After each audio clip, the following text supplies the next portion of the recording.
शील वेद व्यास के श्रीमद् भागवतम प्रथम स्कंद अध्याय 13 धृतराष्ट्र द्वारा गृहत्याग श्लोक संख्या 47 अनुवाद एवं तात्पर्य कृष्ण कृपा मूर्ति श्री श्रीमद् अभय चरणारविंद भक्तिदान प्रभुपाद द्वारा अहस्तानि सहस्तानाम अपदानि चतुष्पदाम फल्गुनी तत्र महताम जीवो जीवस्य जीवनम। अहस्तानि हाथ विहीनों के सहस्तानाम हाथ वालों के अपदानी पैर विहीनों का चतुष्पदाम चार पैर वालों का फल्गुनी निर्बल तत्र वहाँ महताम शक्तिमानों को जीव जीवस्य जीव का जीवनम जीवन निर्वाह गुजारा।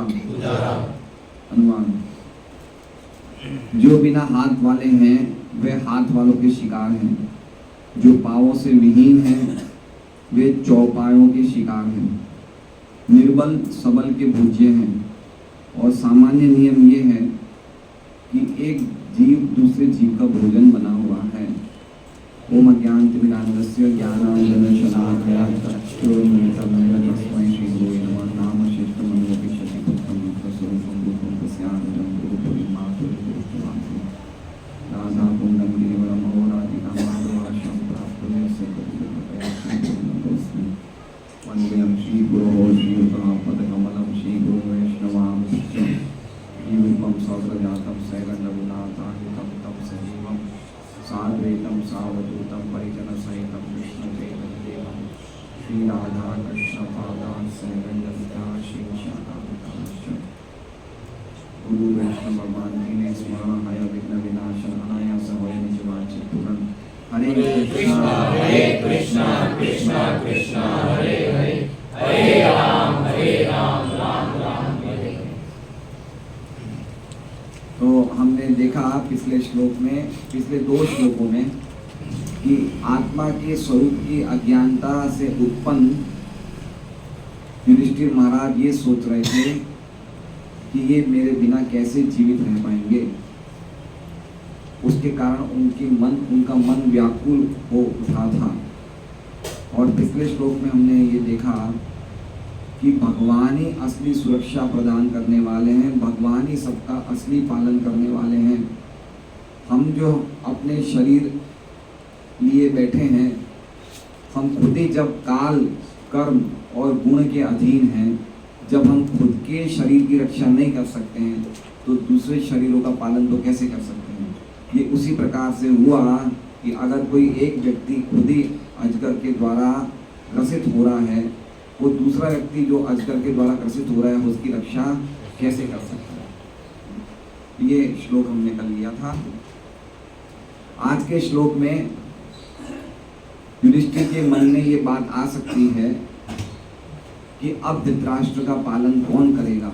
अगर वो वन में या जंगल में चले गए हैं तो क्या उन्हें पशुओं से भय नहीं होगा, जंगली जानवरों से भय नहीं होगा, कैसे धृतराष्ट्र रहेंगे। तो उसके उत्तर में नारद जी कह रहे हैं कि भगवान ने सभी की जीविका की व्यवस्था करी हुई है, तुम चिंता मत करो।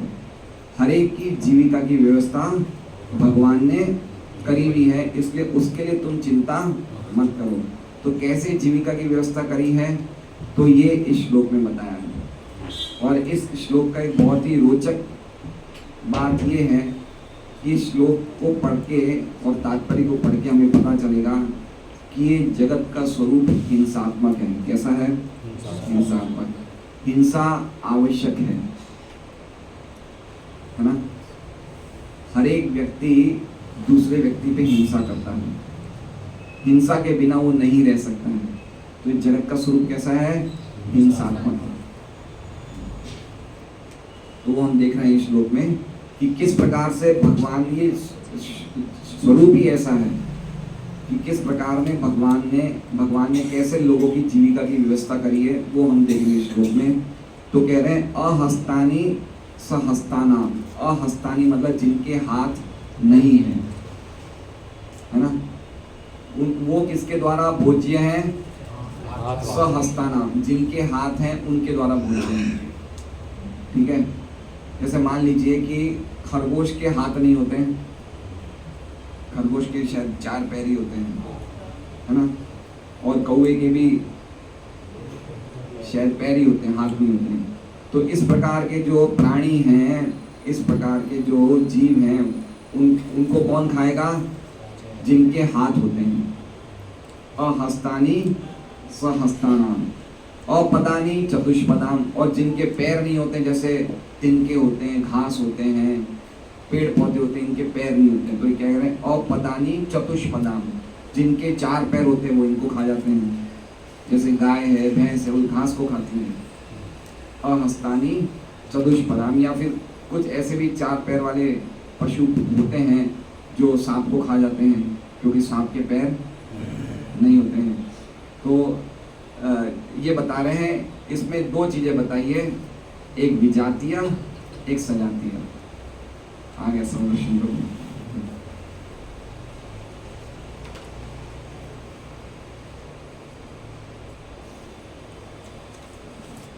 आइए प्रभु। नहीं, मैं तो प्रॉक्सी भर रहा था। जिनके पैर नहीं हैं वो किनके द्वारा खाए जाएंगे? जिनके पैर। तो 2 जातियां हो गई। एक जाति कौन सी हुई? जिनके हाथ नहीं है वो एक जाति, जिनके हाथ हैं वो दूसरी जाति, जिनके पैर नहीं है वो एक जाति, जैसे कहते हैं सजातीय, और जिनके पैर हैं वो विजातीय, अलग अलग जाति हुई। अब आगे क्या कह रहे हैं? फल्गुनी तत्र महताम। फल्गुनी मतलब जो कमजोर है, तत्र मतलब उसके अंदर भी, किसके अंदर? एक जाति के अंदर भी, एक जाति के अंदर भी ये देखा जाता है कि जो फल्गुनी है वो महताम, वो कमजोर व्यक्ति ताकतवर का शिकार बन जाता है। समझ रहे हैं बात को? एक जाति में भी देखा गया। मान लीजिए मछली है, मछली के हाथ नहीं होते, बड़ी मछली के भी हाथ नहीं होते, तो एक जाति में भी ये देखा गया कि छोटी मछली को कौन खा जाता है? बड़ी मछली खा जाती है। समझ रहे हैं? तो इसका मतलब हो गया तत्र फल्गुनी तत्र महताम। तत्र मतलब ऐसा नहीं है कि बिना हाथ वाले को हाथ वाला खाएगा, लेकिन बिना हाथ वाले में भी जो कमजोर होगा ना उसको ताकतवर खा जाएगा। फल्गुनी तत्र महताम। फल्गुनी मतलब निर्बल, कमजोर। फल्गुनी मतलब समझ रहे? छोटा, कमजोर, लघु। और महताम मतलब बड़ा।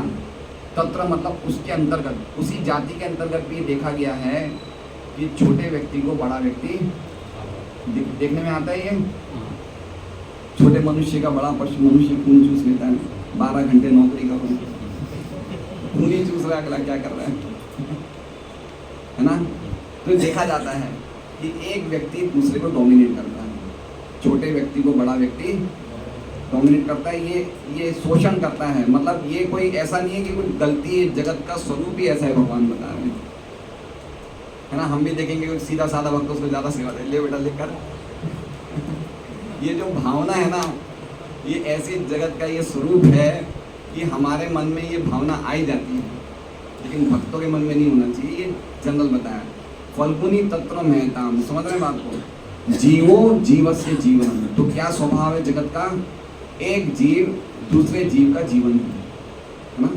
जीवो जीवस को नारद जी बता रहे धृतराष्ट्र को, नारद जी युधिष्ठिर महाराज को बता रहे कि धृतराष्ट्र को कुछ ना कुछ मिल जाएगा, सबकी खाने की व्यवस्था भगवान ने करी।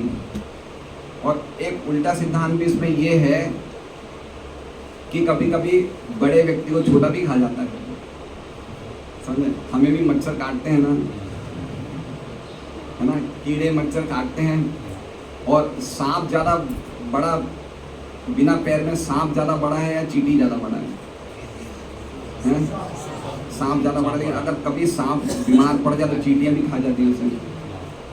हमने देखी है कथाओं में कि सांप एक बिल्कुल मंद मंद चल रहा है तो चींटियों ने भी अटैक कर दिया उस पर, देखा जाता है ना। और अजगर के पैर नहीं होते हैं, मनुष्य के पैर होते हैं, लेकिन अजगर मनुष्य को निगल लेता है। इसलिए ये जगत कैसा है, मृत्यु परस्परम। तो नारद जी युधिष्ठिर को समझाना चाहते हैं कि जरूरी ऐसा मत समझिए कि आपसे दूर हो गए तो मृत्यु को प्राप्त होंगे। अगर आपके यहाँ भी होते तो भी मृत्यु को प्राप्त होते हैं। मृत्यु तो सब जगह सबको ग्रसित कर ही रही है। ठीक है, इस प्रकार से ये श्लोक है। आइए समझ लो।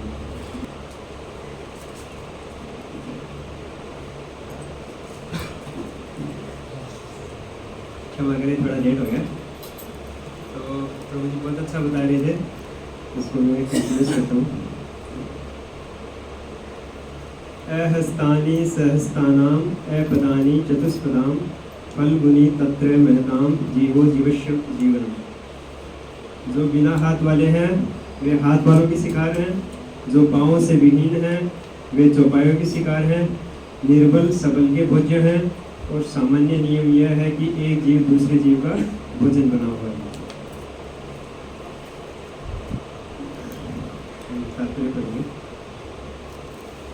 अस्तित्व बनाए रखने हेतु जीवन संघर्ष का नियम श्री भगवान की परम इच्छा से है, और कितनी भी योजनाओं द्वारा किसी के भी लिए इससे छुटकारा पाना संभव नहीं है। जो जीव इस संसार में परम पुरुष की इच्छा के विपरीत आए हैं वे माया शक्ति नामक उच्चतर शक्ति के अधीन रहते हैं, जो श्री भगवान द्वारा नियुक्त होती है। यह देवी माया बद्ध जीवों को 3 प्रकार के तापों से सताती रहती है, जिनमें से एक की व्याख्या इस श्लोक में हुई है। निर्बल सबल का आहार है। कोई भी अपने से अधिक सबल के हमले से अपनी रक्षा नहीं कर सकता, और श्री भगवान की इच्छा से निर्बल सबल तथा सर्वाधिक सबल ये 3 कोटियां बनी हुई हैं। यदि बाघ निर्बल पशु को, जिसमें मनुष्य भी सम्मिलित है, खा जाता है तो इसमें शोक करने की कोई बात नहीं है, क्योंकि यह तो परमेश्वर का नियम है। यद्यपि नियम यह कहता है कि मनुष्य को किसी अन्य के जीवन पर जीवन निर्वाह करना होता है, लेकिन सद्भाव का भी नियम है, क्योंकि मनुष्य को शास्त्रों के नियमों का पालन करना होता है। अन्य जीवधारियों द्वारा ऐसा करना संभव नहीं होता। अन्य जीवधारी शास्त्र के नियमों का पालन नहीं कर सकते। मनुष्य आत्म साक्षात्कार के लिए आया है, इसलिए उसे श्री भगवान को अर्पित किए बिना कोई भी वस्तु नहीं खानी है। श्री भगवान अपने भक्तों से शाक, फल, पत्ती तथा अन्न के बने विविध व्यंजन स्वीकार करते हैं। अतएव फल, पत्ती तथा दूध के विविध पकवान श्री भगवान को अर्पित किए जा सकते हैं, और जब श्री भगवान इन्हें पालें तो भक्त इस प्रसाद को ग्रहण कर सकता है, जिससे जीवन संघर्ष के समस्त क्लेश क्रमशः दूर हो जाएंगे। इसकी पुष्टि श्रीमद् भगवद गीता 9.26 में हुई है। 9.26 में प्रसिद्ध श्लोक है, पत्रम पुष्पम फलम तोयम यो मे भक्त्या प्रेच्छति तदहम भक्त्या उपनिषम अश्नामि प्रेतात्म। ये श्लोक भगवद गीता में भी है और ये श्लोक भागवतम में भी है, सेम श्लोक। यही एक श्लोक ऐसा है कि दोनों में आता है, ये एज इट इज़। बाकी काफ़ी श्लोक मिलते जुलते रहते हैं, ये श्लोक पे इतना जोर दिया है। तो हम थोड़ा इसमें चर्चा कर सकते हैं। एक तो कि ये प्रसंग ऐसा है कि जैसे युधिष्ठिर महाराज जब चिंता कर रहे थे, नारद जी से पूछ रहे थे कि मेरे वो ताई सब लोग चले गए, कहीं मेरी गलती तो नहीं हुई, मैंने ध्यान तो नहीं रखा। तो वो उनको समझा रहे, सांत्वना दे रहे हैं कि आप चिंता मत करो, वो जहाँ भी है सुखी है और अपना जीवन निर्वाह कर लेंगे। तब उनको अनेक तर्कों द्वारा समझा रहे हैं। तो एक तरह से देखा जाए तो अर्जुन युधिष्ठिर महाराज को चिंता होना स्वाभाविक थी, क्योंकि वो गृहस्थ धर्म में थे। गृहस्थ धर्म में क्या कर्तव्य है कि अपने आश्रितों का ध्यान रखना, कोई बच्चे हो, बूढ़े हो, पत्नी हो, तो सबका ध्यान रखना उसका कर्तव्य होता है। यहाँ तक कि ऐसा बोला गया है कि पशु पक्षियों का भी ध्यान रखना पड़ता है। कोई ब्रह्मचारी, कोई सन्यासी है, उनका भी ध्यान रखना पड़ता है। गृहस्थ धर्म का ये नियम है। तो उन्होंने नारद जी से इस चिंता व्यक्त की कि मेरे ताऊ ताई कहाँ चले गए हैं, कहीं मेरे से कुछ गलती नहीं हुई। तो उन्होंने ऐसा नहीं कहा कि ये तुम्हारी गलती है या तुमने कुछ गलत किया है, उन्होंने समझाया, क्योंकि इसमें क्या है कि श्रेष्ठतर का सिद्धांत लागू होता है। वो किसके लिए गए थे? घूमने फिरने नहीं गए थे कि वो कोई टूर पे गए थे, कोई विदेश के टूर पे गए थे या कोई एंजॉयमेंट करने गए थे कि उनका ध्यान नहीं रखा तुमने बराबर पैकिंग वेटिंग करके नहीं दिया, पैसे वैसे नहीं दिए, ऐसा नहीं है। तब तो उनकी जिम्मेदारी होती, वो उच्च उद्देश्य के लिए गए थे, तब वो छोटे उद्देश्य को छोड़ा जा सकता है। हम इसे समझ सकते हैं कि वो आत्म कल्याण के लिए गए थे और नारद जी को इस चीज़ का पता था कौन लेके गए हैं और किस लिए गए हैं। विदुर जी उनको लेके गए थे और वो जीवन भर उन्होंने एक तरह से पाप ही किया था। अभी उनको आत्म कल्याण का अवसर प्राप्त हुआ है, तो अभी उनको रोकना अच्छा नहीं है। इसलिए अनेक तर्कों के द्वारा नारद जी युधिष्ठिर महाराज को सांत्वना दे रहे हैं। हम जैसे बोलते हैं ना कई बार, जैसे हम इग्नोर कर देते हैं किसी चीज़ को, अरे ठीक है जाने दो। जैसे हम आ रहे हैं रास्ते में सत्संग प्रोग्राम के लिए, जल्दी में आ रहे हैं और मान लो हमारा कहीं गाड़ी से कोई रिक्शा वाला या कोई गलती से टकरा जाता है, कोई झड़प हो जाती है, तो हम उसको यही बोलते हैं कि छोड़ जाने दो, मेरे को जल्दी है थोड़ा। हमारा उद्देश्य क्या है? हमको जल्दी है और हमको सत्संग क्लास में जाना है, हम उस झगड़े में फंसना नहीं चाहते। तो ऐसे ही जब युधिष्ठिर महाराज जब स्वर्गारोहण के लिए गए थे, जब भगवान कृष्ण अपने धाम चले गए थे, उसके बाद वो वन में गए थे, उनको वन में गए थे भगवान की प्राप्ति के लिए। तब वो द्रौपदी महारानी से चला नहीं जा रहा था और वो गिर गई थी। तब उन्होंने उसका ध्यान नहीं रखा, क्योंकि उस समय वो गृहस्थ धर्म में नहीं थे, उस समय वो वानप्रस्थ में आ गए थे, सब कुछ त्याग दिया था। तो ऐसा बोलते हैं कि जो आत्मा के कल्याण के लिए जो कार्य किया जाता है, उसके लिए छोटे जो कर्तव्य है हमारे, पारिवारिक है, गृहस्थ धर्म है, तो उनका त्याग किया जा सकता है, उसमें कोई भी अपराध नहीं है। जैसे कहते हैं कि देवर्षि भूताप निर्णाम पितृणाम नायम ऋणि किंकर च राजन सर्वात्मनाय शरणम शरण्यम गतो मुकुंदम परिहृत्य कर्तम, कि हमारे ऊपर अनेक प्रकार के ऋण है, अनेक प्रकार के कर्तव्य हैं, देवों का, ऋषियों का, नागरिकों का, राजा का। देव ऋषि भूताप्त निर्णाम पितृणाम, पितरों के, नायम ऋणी, वो कोई ऋणी नहीं रहता है अगर वो पूर्ण रूप से शरणागत हो जाता है भगवान मुकुंद की सेवा के लिए। तो इसका अर्थ कुछ लोग गलत भी निकाल सकते हैं इस श्लोक में, दो गलत फहमी हो सकती है, क्योंकि जिसकी जैसी भावना होती है वो वैसे ही तर्क करते हैं। वो बोल सकते हैं कि युधिष्ठिर महाराज, ये नारद जी तो कह रहे हैं परवाह मत करो किसी की, छोड़ दो, तो वृद्धाश्रम चल रहे हैं तो ठीक ही चल रहे हैं, तो किसको बल मिलता है वृद्धाश्रम को जाने को? वृद्धाश्रम के लिए ये नहीं कहा जा रहा है कि आप अपने बड़े बुजुर्ग हैं उनको छोड़ दो, इसके लिए नहीं कहा जा रहा है, इसकी परवाह मत करो। ये इसलिए कहा जा रहा है कि उच्च उद्देश्य के लिए आप छोटे उद्देश्य को त्याग सकते हो। जैसे अर्जुन ने क्या किया था, अर्जुन दो धर्मों के बीच में किंग करते भी मूड हो रहा था कि मैं क्या करूं, कि मैं उनको मारूं वो धर्म है या उनको बचाऊं वो धर्म है, क्योंकि पारिवारिक जन है। तो भगवान ने कहा तो श्रेष्ठ धर्म को चुन। श्रेष्ठ धर्म क्या था? धर्म की रक्षा, भगवान का वचन, भगवान की इच्छा, तो उसका पालन करने के लिए अर्जुन ने जो किया तो वो उसका श्रेय प्राप्त हुआ अर्जुन को। तो हमारे हर कदम पे जीवन में ऐसे अवसर प्राप्त होते हैं कि हमको दोनों में से एक को चुनना पड़ता है। तो इसमें चाणक्य पंडित का एक उदाहरण आता है कि उनका एक सूत्र है कि अगर हमारे परिवार की रक्षा के लिए एक व्यक्ति का त्याग करना पड़े तो हमको त्याग कर देना चाहिए, कर सकते हैं, इसमें कोई अपराध नहीं है। क्योंकि अगर कई बार ऐसी परिस्थिति होती है कि परिवार का वो व्यक्ति सबके लिए वो नासूर बन जाता है, तो वो एक व्यक्ति का त्याग करने से पूरे परिवार का भला होता हो तो वो परिवार एक व्यक्ति का त्याग किया जा सकता है। और एक गांव की रक्षा के लिए एक परिवार को त्यागना हो तो त्याग किया जा सकता है।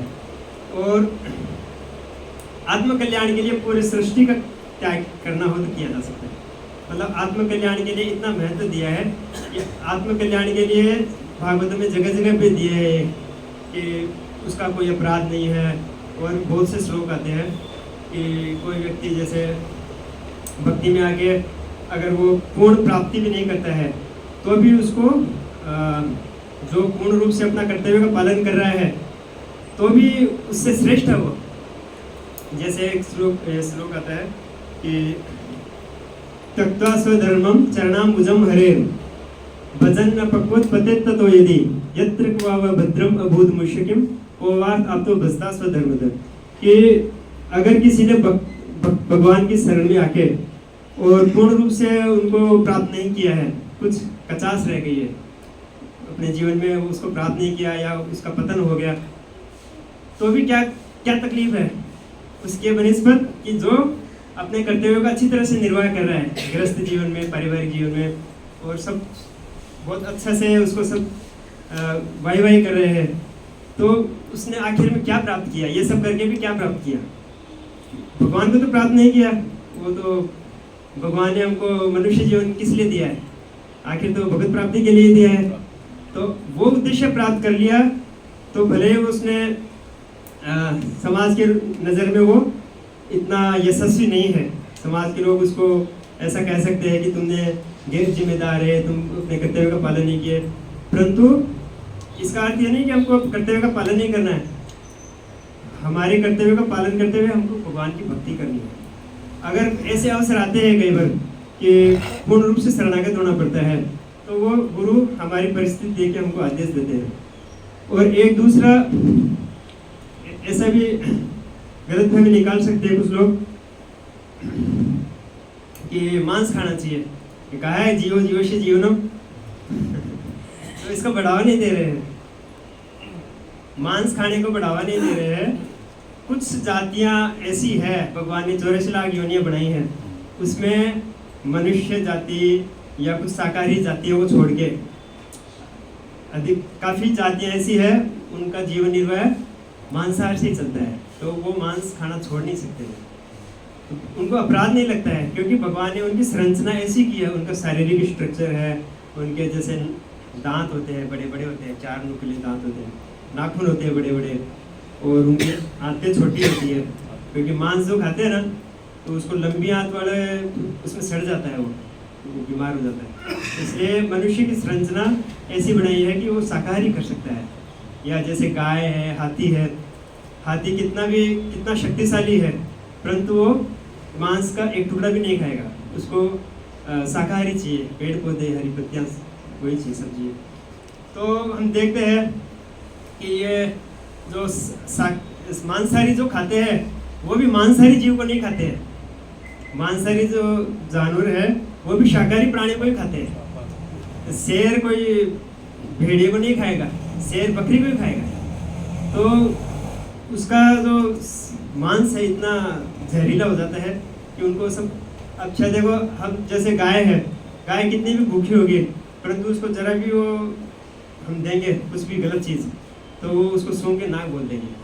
तो उनको अब जैसे हम श्राद्ध में देखते खीर देते हैं कुछ लोग, वो खीर नहीं खाती है, उसको पता है हर जानवर का है कि वो सूंघ के खाता है, और मनुष्य को ऐसा है कि कुछ भी खिला दो बोले। तो साधारण जीवों में ऐसा सेंस है, परंतु मनुष्य को भगवान ने विवेक दिया है, बुद्धि दी है, क्या खाना चाहिए क्या नहीं खाना चाहिए, कितने बजे खाना चाहिए, कैसे खाना चाहिए, कुछ भी आइडिया नहीं है, तो सब बीमार पड़ते हैं। तो ये सब ज्ञान होना चाहिए। अभी शाम बाद में तो वो जानवर भी नहीं खाते हैं, कोई भी गाय है, कोई भी हम देखते हैं आजकल तो सब सड़कों पे खाती है, बाकी शाम बाद में नॉर्मली रूप से नहीं खाते हैं जानवर। परंतु मनुष्य है कि उसको कुछ ठिकाना नहीं है, उसको 10 बजे भी खिला दो, 11 बजे भी खिला दो, तो वो फिर बोलते हैं मैं बीमार हो गया, 3 बजे भी खा रहे हैं नवरात्र में। तो ये बड़े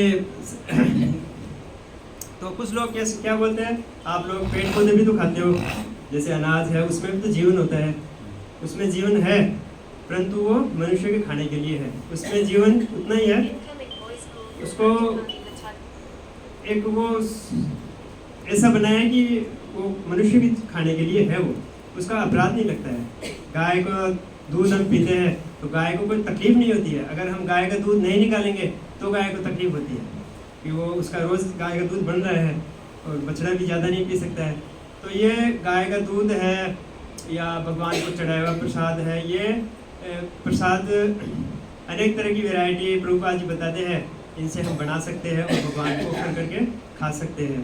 क्योंकि ये हमारे जो मस्तिष्क में से तंतु होते हैं जो सात्विकता को बढ़ाते हैं, वो ये सब गाय का दूध है, भगवान का प्रसाद है। इसलिए तो कुछ बहुत से लोग हैं जो प्रसाद खा के ही भक्त बने हैं। तो प्रभुपाद जी बोलते हैं कोई बात नहीं, उसको आने दो, प्रसाद खाने दो।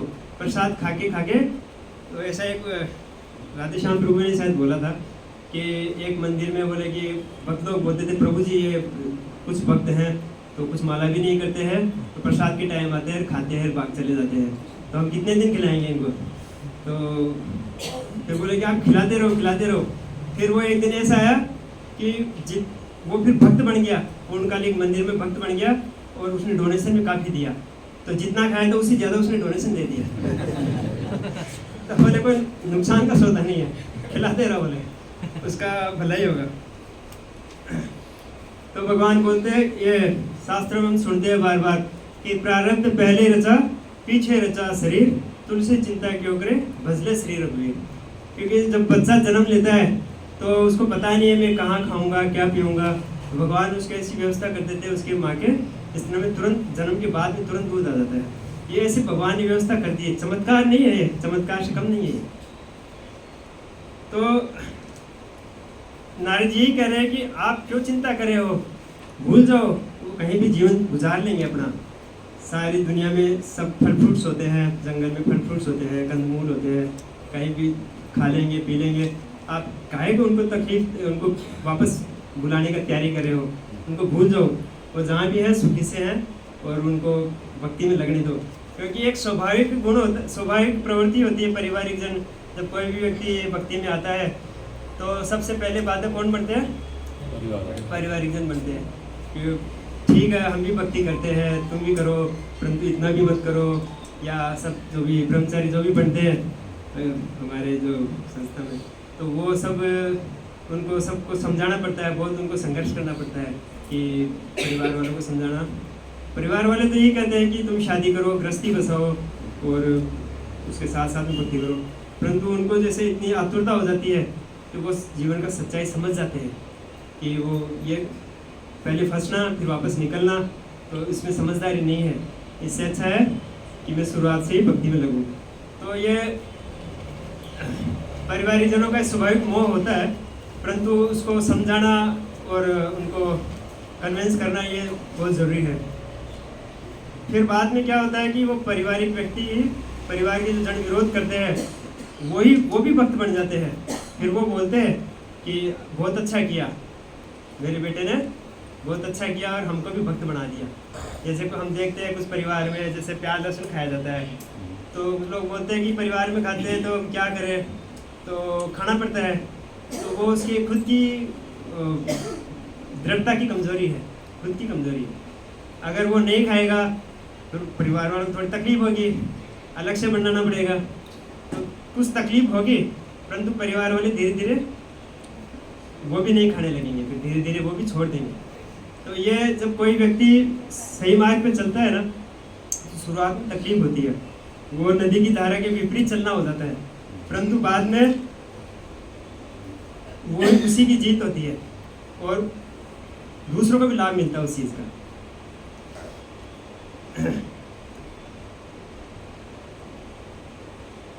अब जैसे सब जगह हम देखते हैं कि व्यापार में देखते हैं कि कोई बड़ी कंपनी होती है वो छोटी कंपनी को निकल जाती है, या जैसे प्रभु जी ने बताया कि कोई बड़ा व्यापारी है या कोई शक्तिशाली व्यक्ति है, कोई भी रूप में, आर्थिक रूप से, शारीरिक रूप से या मानसिक रूप से, तो उसका वो अपना अधिकार जताता है, वो उसका दुरुपयोग करता ही करता है, एक सहज है। परंतु भक्त लोग क्या करते हैं, वो भगवान पे आश्रित रहते हैं, उसको चिंता नहीं होती है। रक्षी सती थी विश्वासो गोत्रप्ते वर्णन तथा, कि मेरा पालन पोषण कैसे होगा, तो सन्यासी जब सन्यासी बनते हैं तो उसमें आता है ना अभयम सत्व संशुद्धि। तो अभयम का गुण क्या है? तो इसमें तात्पर्य में प्रभुपाद जी बता रहे हैं कि जिसको भय हो तो उसको सन्यास ग्रहण नहीं करना चाहिए, उसको भगवान पे आश्रित रहना है खाली, कि मेरा जीवन निर्वाह कैसे होगा, मेरे कपड़े कहाँ से आएंगे, मेरा चश्मा कौन बना के देगा, मेरी बीमारी का इलाज कौन, वो सब भगवान पे आश्रित होना पड़ता है। भगवान करते हैं और सबसे अच्छा करते हैं। और हम देखते हैं कि जो वो गृहस्थ में रह के भी जितना खुश नहीं रहता है तो वो भगवान की भक्ति में आता है, सब कुछ छोड़, तब वो इतना खुश होता है तो वो समझ नहीं पाता है। तो कुछ लोग एक लेक्चर में सुन रहा था कि वो बता रहे थे कि कुछ लोग ऐसा बोल सकते हैं कि आप कैसे चलता है कि आप तो इतना लेक्चर देते हो, पैसे भी नहीं लेते हो। तो वो बोले कि हम पैसे नहीं लेके भी ज़्यादा खुश हैं।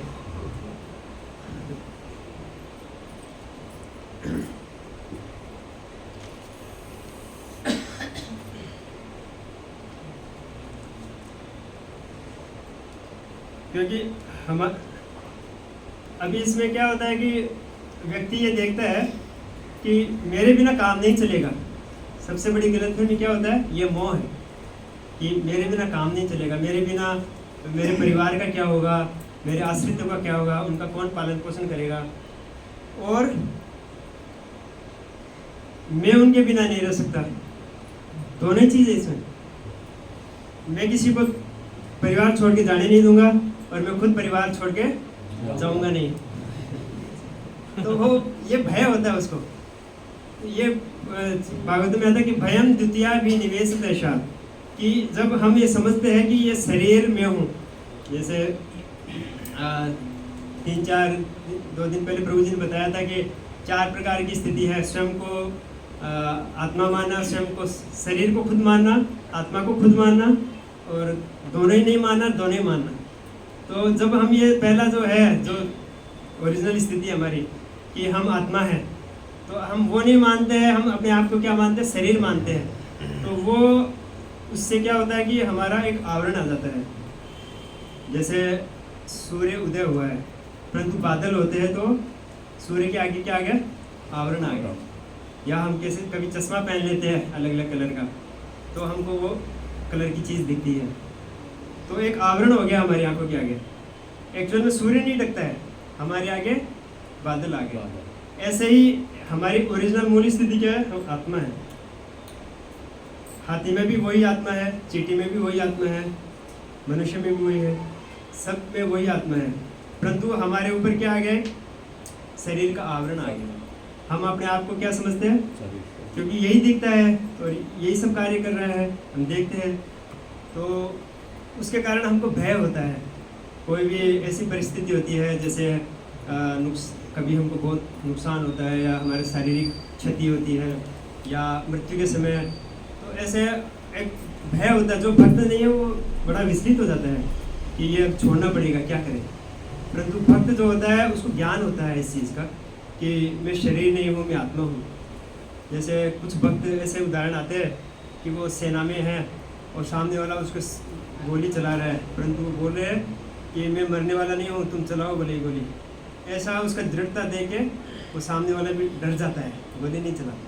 तो आत्मा को कभी मारा नहीं जा सकता, सुखाया नहीं जा सकता, गलाया नहीं जा सकता। तो ये सब गुण जब हम बार बार पढ़ते हैं तो हमारे में अंदर थोड़े थोड़े भय हमारा कम होता है। तो ये भय इसीलिए युधिष्ठिर महाराज बोल रहे हैं कि उनके शरीर का पालन पोषण कैसे होगा, परंतु वो आत्मा के बारे में नहीं सोच रहे कि वो आत्म कल्याण के लिए गए हैं।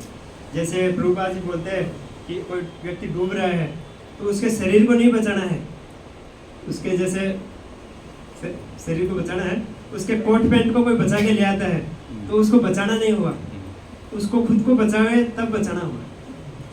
तो बहुत सी संस्थाएं बोलती है कि खाना खिलाओ, मानव सेवा करो, आहार दो, कपड़े दो, किसी का स्कूल में एडमिशन करा दो, ये सब है, परंतु ये श्रेष्ठतर से कनिष्ठतर है। ये मतलब छोटे माने जाएंगे, छोटा धर्म है ये। बड़ा धर्म क्या है? उसको भक्ति में लगा दो। भगवान गीता में ऐसे नहीं बोलते हैं कि तुम किसको अन्नदान दो, उसका वही महादान है, या तुम किसको कपड़े दो, ये महादान है। भगवान गीता में क्या बोला? यह इदम परमम गुह्यम मद भक्तेश विधास्यति भक्ति महिम प्राम कृत्वा मामेवशत असंशय न च तस्मात् मनुष्यसु कस्मिन् मे प्रियकृत्म भविता न च मे तस्मात् अन्य प्रियतरो। जो मेरी ये भक्ति का ज्ञान किसी को देता है, तो कौन सा ज्ञान? गीता का ज्ञान। भगवान ने गीता कही पहले, तो उसके समान मेरे को प्रिय नहीं है, ना कभी होगा, और वो अंत में मेरे पास लौट के आएगा। भगवान ने गीता में ये कहा है, परंतु लोगों को ज्ञान नहीं है, इसलिए प्रचार की बहुत आवश्यकता है। प्रचार के लिए फिर जैसे जिसके घर में जाएगा, कुछ पढ़ेगा, तो उसको ये सत्य का ज्ञान होगा कि वास्तव में भगवान की भक्ति करने से सब कुछ संतुष्ट हो जाए। यस्मिन् तुष्टे जगत तुष्टि। क्योंकि जब हम बोलते हैं कि भगवान की भक्ति से क्या होगा, देश में तो ऐसा हो रहा है, वैसा हो रहा है, देश विश्व में क्या हो रहा है, एक बड़ा देश है वो छोटे देश पे आक्रमण कर रहा है, सभी जगह तो यही हो रहा है, वो सारी जगह में युद्ध हो रहा है। परंतु सनातन संस्कृति जहाँ भी है वहाँ शांति रहती है। जहाँ जहाँ सनातन संस्कृति नहीं है वहाँ वहाँ युद्ध हो रहे हैं। आप कहीं भी पूरे विश्व में देखिए। अब ऐसा कहते हैं कि अब बांग्लादेश में हिंदुओं को खदेड़ा जा रहा है, अब वहाँ पे मारकाट चालू रहेगी, वहाँ पे शांति नहीं रहेगी, क्योंकि सनातन धर्म ऐसा धर्म है, यानी भगवान का स्थापित किया हुआ धर्म, कि उसी से शांति मिल सकती है, उसके अलावा कोई उपाय नहीं है।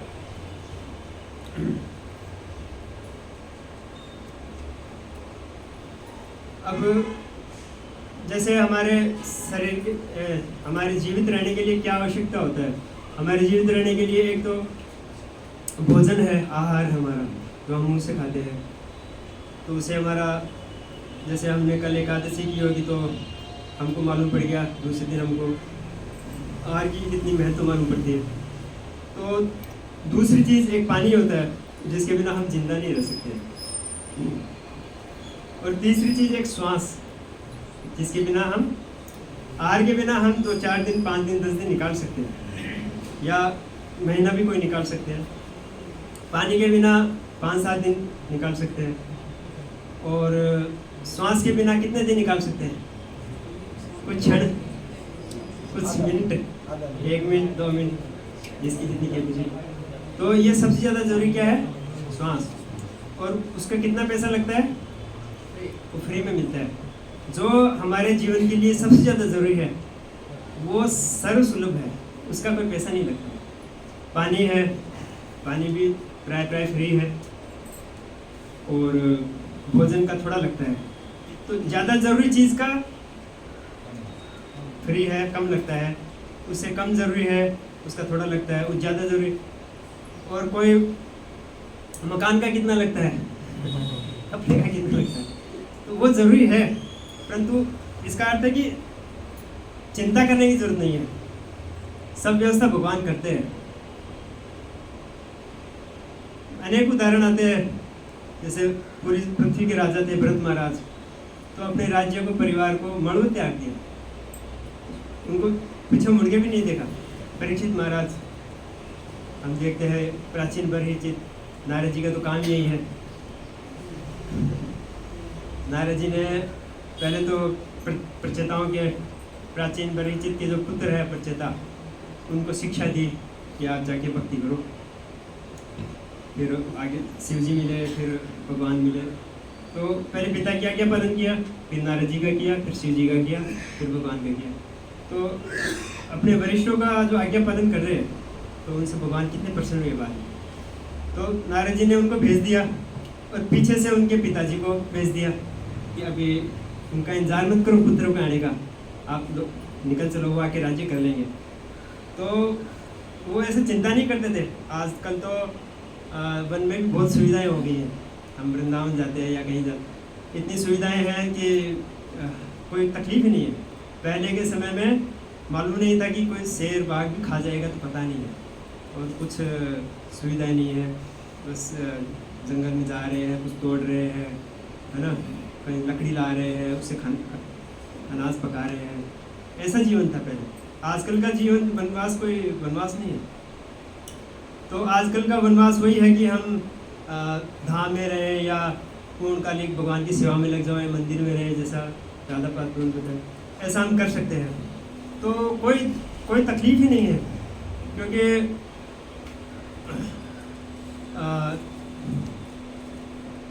भगवान पे आश्रित रहता है तो भगवान की जिम्मेदारी बन जाती है ये कि ये मेरे पे आश्रित हो गया है, अभी मैं इसकी रक्षा करूँ।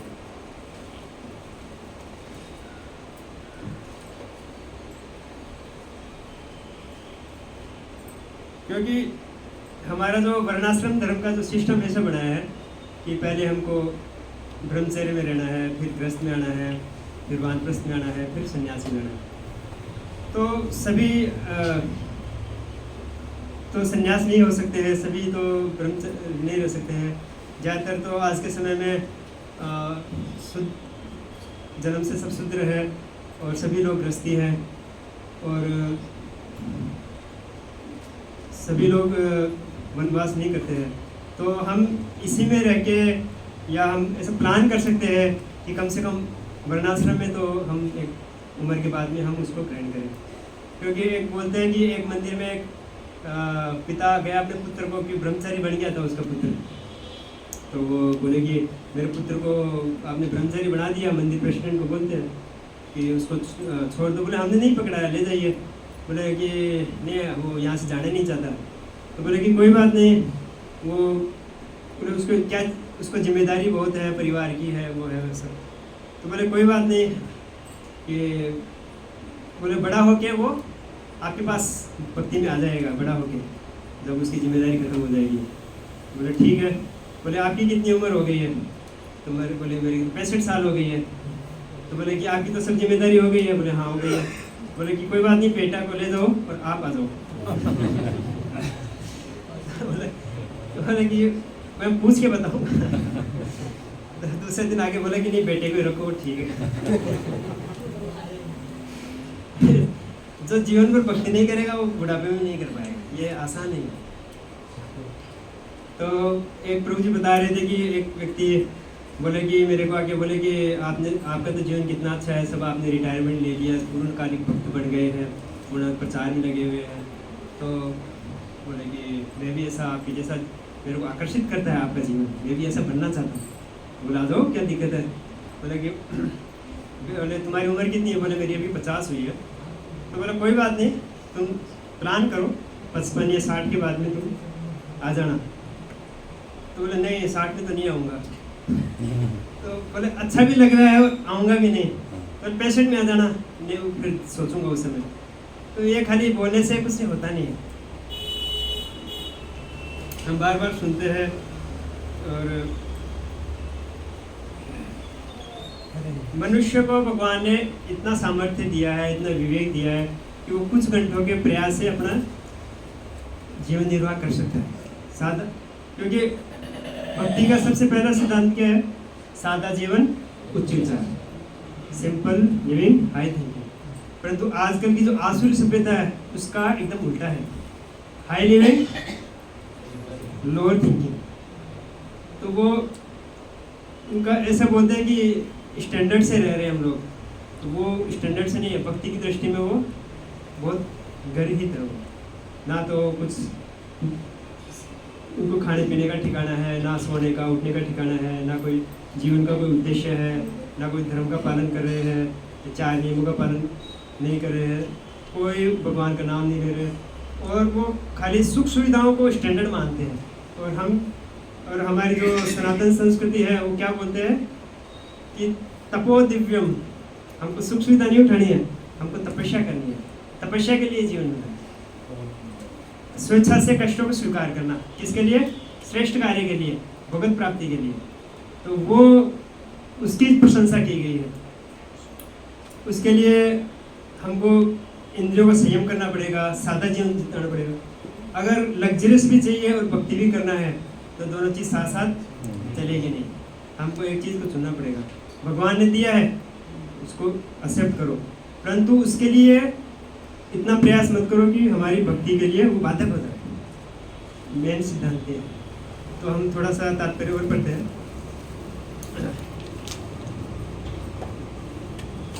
तो जो मनुष्य पशुओं का भक्षण करने के आदी हो गए हैं वे भी सीधे श्री भगवान को भोज्य पदार्थ न अर्पित कर धार्मिक अनुष्ठानों की कुछ दशाओं में श्री भगवान के किसी दूत को अर्पित कर सकते हैं। दूत बोले तो जैसे शास्त्र में एक विधान है जो मांस नहीं छोड़ सकते हैं, तो काली को या चंडी को या भैरव को ऐसा चढ़ा के, ताकि उसको एक किसी में तो श्रद्धा हो कम से कम। एक पहला कदम है, कुछ प्रतिबंध, नहीं से तो अच्छा है कुछ प्रतिबंध, इसके लिए शास्त्र में आदेश है। शास्त्रों का आदेश मांस भक्षकों को प्रोत्साहित करना नहीं, अपितु नियमों के द्वारा उन पर प्रतिबंध लगाना है। यही जो चैतन्य महाप्रभु ने चांदका जी को भी बताया था, उन्होंने प्रश्न पूछा था आपके वेदों में तो ये मांस खाना लिखा है, तो उन्होंने समझाया था उसको कम करने के लिए लिखा है, ज़्यादा करने के लिए नहीं लिखा है। जीव अपने से अधिक सबल अन्य जीव का भक्ष्य होता है। किसी को किसी भी परिस्थिति में अपने जीवन निर्वाह के लिए चिंतित नहीं होना चाहिए, क्योंकि सर्वत्र ही जीव हैं और कहीं पर भोजन के अभाव में एक भी जीव भूखों नहीं मरता है। अभी किसी का एक उदाहरण है, हाँ श्रीधर स्वामी का सुना था मैंने लेक्चर में, कि एक बार उन्होंने बचपन में देखा कि एक छिपकली है, छिपकली का ने एक बच्चा दिया है, तो बच्चे के मुंह में अपना आप ही पास में मच्छर आ गया, मच्छर को तुरंत खा के अपना खा गया, उसको आहार मिल गया तुरंत। तो उन्होंने देखा कि भगवान तो व्यवस्था कर रहे हैं, अपने आप ही किया, उसको मच्छर भेज दिया। तो उन्होंने फिर भक्ति में आगे वो संन्यास ग्रहण कर लिया सर, ऐसा श्रीधर स्वामी का ही। तो भगवान आहार के लिए चिंता करना तो ये सबसे बड़ी मूर्खता है। उसके लिए वो कोई बड़ी चीज़ के लिए करे तो थोड़ा समझ में आता है, खाली आहार के लिए चिंता करता है तो फिर आहार निद्रा भय मैथुनम समानेतत् पशुदिन, धर्म ही एक, धर्म के लिए हमको चिंता करनी है। तस्यैव हेतो प्रयतेत गोविंदो, जो चीज़ हमारे प्रयास से नहीं मिल सकता है। भक्ति ये भाग्य पे निर्भर नहीं है, भक्ति कोई भी कर सकता है, कोई गरीब, कोई अमीर, कोई समझदार, कोई मूर्ख, कोई स्त्री, कोई पुरुष, कोई जवान, कोई बूढ़ा, कोई बच्चा, कोई भी कर सकता है भक्ति। भक्ति किसी पे आश्रित नहीं है। ये अप्रतिहता, वो कुछ लोग बोलते हैं भाग्य पे भी आश्रित नहीं है वो। भक्ति तो अगर कोई पिछले जन्म में भक्ति करके आया है तो वो भक्ति में है, उसको ऐसा माहौल मिला है, तो उसको भी लापरवाह नहीं हो जाना चाहिए, क्योंकि अभी वो करेगा वो प्राप्त करेगा, अभी उसको फिर प्रयत्न करना पड़ेगा। भक्ति पुरुषार्थ का सब्जेक्ट है, भाग्य का सब्जेक्ट नहीं है। और हमको जो पदार्थ मिलते हैं वो भाग्य के कारण मिलते हैं, तो उसमें हम ज़्यादा फेरबदल नहीं कर सकते। जिस चीज़ में हमको परिणाम रिजल्ट मिल सकता है उसमें तो हम मेहनत नहीं करते हैं, और जिस चीज़ में हमको रिजल्ट परिवर्तित नहीं कर सकते हम, उस चीज़ में हम सारी ज़िंदगी लगा देते हैं, तो हमारा क्या हो जाता है, श्रम एवं ही केवलम। तो हमको भक्ति में अगर हम प्रयास करेंगे तो हमको निश्चित रूप से रिजल्ट मिलेगा। ऐसा नहीं है कि कुछ किए भी कुछ भी नहीं, कुछ करने से कुछ नहीं हो रहा है। हम जैसे हम एक उदाहरण आता है, एक मिट्टी का मटका है, तो उसके अंदर पूरा घी भरा हुआ है ना, तो वो व्यक्ति जो खरीदने वाला है वो बोलता है कि मेरे को तो मेरा मटका खाली कर दो, घी नहीं चाहिए मेरे को। तो वो पूरा मटका को पूंछ के साफ कर देता है, खाली कर लेता है, फिर भी उसमें चिकनाहट तो रह जाती है। इसलिए हम जब भक्तों के संग में आते हैं, भक्ति में आते हैं, कुछ भी करते हैं, कोई भी कार्य भक्ति से संबंधित, तो उसका प्रभाव पड़े बिना रहता नहीं, उसका प्रभाव तो पड़ता ही पड़ता है। इसलिए ऐसा नहीं समझना चाहिए कि कुछ नहीं हो रहा है, वो हमको मालूम नहीं पड़ रहा है।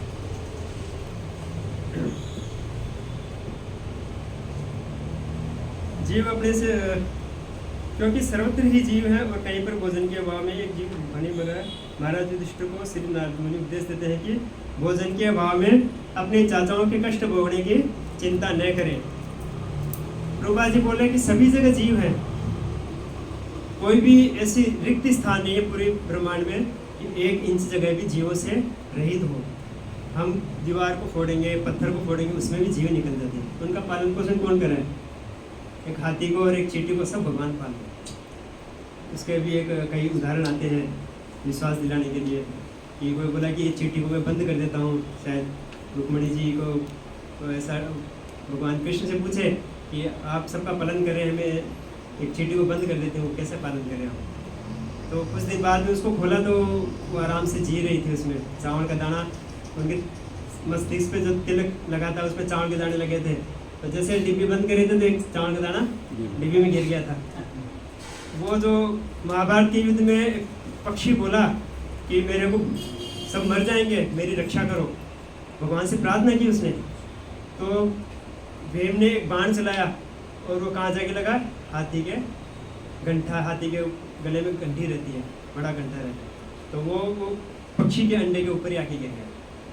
और वो महाभारत के युद्ध के बाद में उसको देखा तो पक्षी उसमें फटफड़ा रहा। तो भगवान सबकी रक्षा करते हैं, सबका पालन करते हैं। क्योंकि वे जंगलों में उपलब्ध शाखों को श्री भगवान के प्रसाद के रूप में प्राप्त करके जीवित रह सकते हैं और इस प्रकार मोक्ष मार्ग प्राप्त कर सकते हैं। अभी इसमें एक कहानी याद आई है मेरे को कि जैसे एक व्यक्ति बोला कि झगड़े क्यों हो रहे हैं, तो बोले कि अभी बताता हूँ। एक संत के पास गया कि इतने झगड़े, बोले हो जाते ऐसे ही हो जाते हैं, उसका कोई कारण नहीं है। बोले मेरे को समझ में नहीं आया। बोले अभी समझाता हूँ। तो उसने दीवार पे थोड़ा सा, बोले कि इस दीवार पे थोड़ा शहद लगा दो और कुछ मत करो और यहाँ बैठ के तमाशा देखो। तो उसने शहद लगा दिया। अब कुछ चींटियाँ, मच्छर मक्खी आए, शहद के पास में आते हैं तो उसको खाने लग गए। तो फिर मक्खी मच्छर ज़्यादा हो गए तो फिर छिपकली आ गई।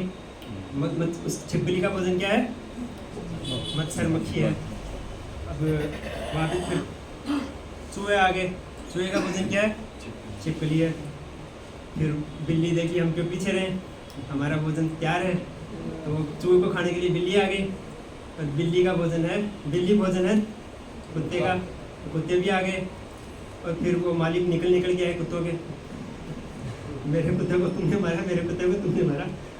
तो वो कुत्ते की लड़ाई में फिर आदमी लड़ने लगे, फिर दो गुट बन गए और झगड़ा हो गया, मारकाट। तो देखा एक शहद लगाने से जीवों भोजनम हो रहा है। सबल द्वारा दुर्बल का शोषण प्राकृतिक अस्तित्व का नियम है। जीवों के विभिन्न साम्राज्यों में निर्बल को निगल जाने का सदैव प्रयास होता रहता है। भौतिक परिस्थिति में किसी कृत्रिम साधन से इस प्रवृत्ति को रोके जाने की कोई संभावना नहीं है। इससे ये संसार दावानल है, इसको रोका नहीं जा सकता। इसे मनुष्य के आध्यात्मिक भाव को आध्यात्मिक नियमों के अभ्यास द्वारा जगाकर ही रोका जा सकता है। किंतु आध्यात्मिक विधि विधान एक और मनुष्य को निर्बल पशु का वध करने तथा दूसरी ओर शांतिपूर्ण सहअस्तित्व की शिक्षा नहीं देता। इसका अर्थ यह है कि ऐसा नहीं कि एक तरफ तो आप वध कर रहे हो और एक तरफ बोल रहे हो कि मानवाधिकार की बात कर रहे हो। पशु भी साम्राज्य के अंतर्गत ही आते हैं, पशुओं की रक्षा करना भी राजा का कर्तव्य है। तो यह दोहरी बात चलेगी नहीं। यदि मनुष्य पशुओं को शांतिपूर्ण सहअस्तित्व की अनुमति नहीं देता तो फिर वह किस प्रकार मानव समाज में शांतिपूर्ण सहअस्तित्व की उम्मीद कर सकता है। अतएव अंधे नेताओं को चाहिए कि वे परम पुरुष को जाने और तब से ईश्वर की सदास्यता को लागू करने का प्रयास करें। विश्व के जन समुदाय के मन में इस चेतना को जगाए बिना ईश्वर का राज्य या राम राज्य असंभव है। तो राम राज्य ऐसे नहीं आएगा। राम राज्य के लिए राम जी की मर्यादाओं का पालन करना होगा, शास्त्रों का पालन करना होगा। राम जी के समय में कुत्ते को न्याय मिला था, कुत्ता आया था राम जी के पास, तो भगवान राम ने उसको न्याय दिलाया था। ऐसे होते थे राजा, तब राम राज्य आता है। एक पे अत्याचार और एक की रक्षा, ऐसा नहीं। हरे कृष्ण। किसी का कोई प्रश्न हो, कोई व्यक्ति हो तो वांछा कल्पतरुभ्यस्य कृपा सिन्धुभ्यः पतितानां पावनेभ्यो।